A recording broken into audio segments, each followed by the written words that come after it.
guerre, Aaliyah Brandy. Dans les années 90, Brandy et Aaliyah sont les princesses du R&B très jeunes. Elles commencent leur carrière musicale à 14 ans, chacune avec des titres comme Baby. Aaliyah avec Back and Forth.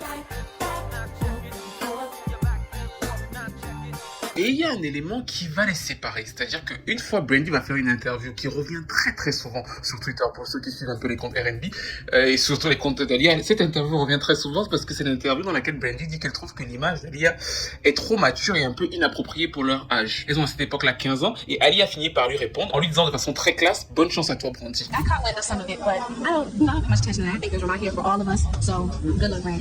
Et comme Aaliyah est décédée, en général quand on ressort cette interview c'est pour clasher Brandy en mode « Ah là là là, regardez comment elle avait clashé Aaliyah, Aaliyah lui a répondu ».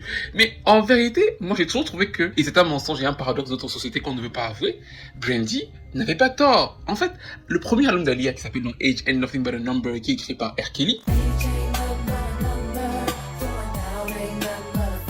vous avez déjà écouté cet album? Aaliyah raconte quand même des choses très particulières au-delà du fait que ce soit artistiquement un très bel album, je suis d'accord avec vous. Mais les textes de cet album, le double sens qui joue tout le truc, le remix de Your Body's Calling, et je crois qu'elle le fait à 13 ans ou 14 ans, le texte de Your Body's Calling, je crois que moi je n'ai jamais entendu ni Brandy ni Monica avoir un texte aussi sexuel que ce que Aaliyah chante à 13 ans. Enfin, je dis pas ça pour être contre Aaliyah, mais factuellement, les textes d'Aaliyah sont extrêmement orientés, très jeunes.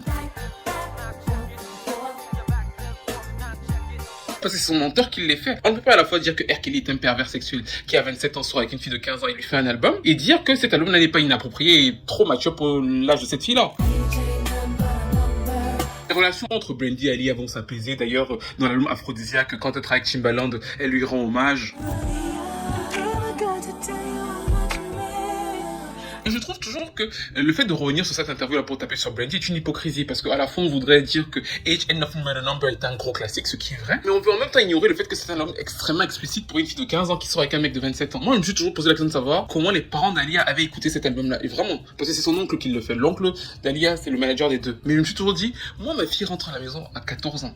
Parce que la mère d'Aaliyah disait à l'époque qu'Aaliyah était très têtue et tout. Ok, mais même, ma fille rentre à la maison à 14 ans. Elle me dit, j'ai fait un album. C'est mon frère qui a fait faire l'album. J'écoute. Et elle dit ça. Mais rien ne sort. Comparez les textes d'Aaliyah à ceux de Brandy et de Monica, vous allez voir que Monica, alors, je crois qu'il n'y a rien chez Monica d'aussi explicite que ce qu'Aaliyah chante dans son premier album. Rien. Donc je pense que le débat des textes d'Aaliyah inapproprié et trop mature pour son âge 14-15 ans est tout à fait légitime. Bref, qu'est-ce que vous en pensez? Qu'est-ce que vous pensez de Age Ain't Nothing But a Number?